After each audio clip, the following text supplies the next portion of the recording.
Hello friends, কেমন আছো তোমরা? আশা করছি ভালো রয়েছো। আজকে দেখেই বুঝতে পারছো কি নিয়ে এসেছি। ঠিকই ধরেছো, করেছি ডিম ভাপা। খুব সহজে তোমরাও বানাতে পারো। বানাতে লাগছে কাজু, কিশমিশ, কাঁচা লঙ্কা, বাদাম, পোস্ত আর সর্ষে। এবার আমি ডিমগুলো আগে থেকে সেদ্ধ করে নিয়েছি। তারপরে একটা পাত্রে আমি ডিমগুলো সর্ষের তেলে ভালোভাবে একটুখানি হালকা করে ভেজে নিচ্ছি। তোমরা না ভাজলেও পারো, কিন্তু আমি ভেজে নিচ্ছি।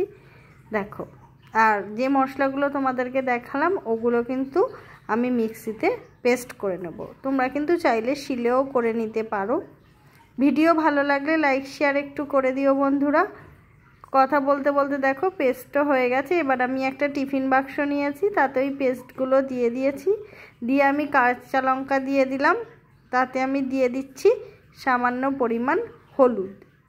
তোমরা যদি এ সময় হলুদ না দাও কালারটা আসবে না, কিন্তু স্বাদ একই থাকবে। দিয়ে দিলাম সামান্য নুন আর কাঁচা সর্ষের তেল। এই সময়টা কিন্তু অবশ্যই সর্ষের তেল ব্যবহার করো, এর ঝাঁঝটা কিন্তু বেশ ভালো লাগবে। এবার আমি এই বাটিটা একটু নেড়ে নিলাম, যাতে হলুদ আর সঙ্গে নুন ভালোভাবে একটু মিশে যায়। তারপরে যে ডিমগুলো ভেজে রেখেছিলাম হালকা করে, সেগুলো কিন্তু এই পেস্টটার মধ্যে দিয়ে দিচ্ছি। ভালোভাবে একটু চুবিয়ে দেবে। দেখো, এটাই দেখে কি সুন্দর লাগছে, তাই না? আমার তো দেখে লোভ লাগছে। এবার একটা কড়াই বসিয়ে নিয়েছি, তাতে একটা স্ট্যান্ড দিয়ে জলটা কিছুটা গরম করে টিফিন বক্সটা দিয়ে তাতে ঢেকে দিয়েছি। 10 মিনিট পর আমি ঢাকনাটা খুললাম। খুলে দেখো এই রকম হয়েছে। খুব সহজে তোমরাও কিন্তু এইভাবে বাড়িতে বানিয়ে ফেলতে পারো ডিম ভাপা। এটা কিন্তু স্বাদে অসাধারণ হয়। এটা কিন্তু হাফ ডিমে করলেই খেতে বেশি ভালো লাগবে।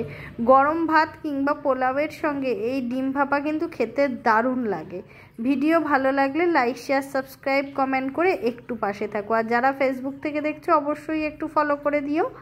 দেখো কত সুন্দর দেখতে লাগছে। ঝোলটা দেখো কত ঘন হয়েছে। দেখো, আমার ভিডিও তোমাদের কেমন লাগে জানিও। সুস্থ থেকো, ভালো থেকো। ফিরছি পরের ভিডিওয়। জয় মা তারা।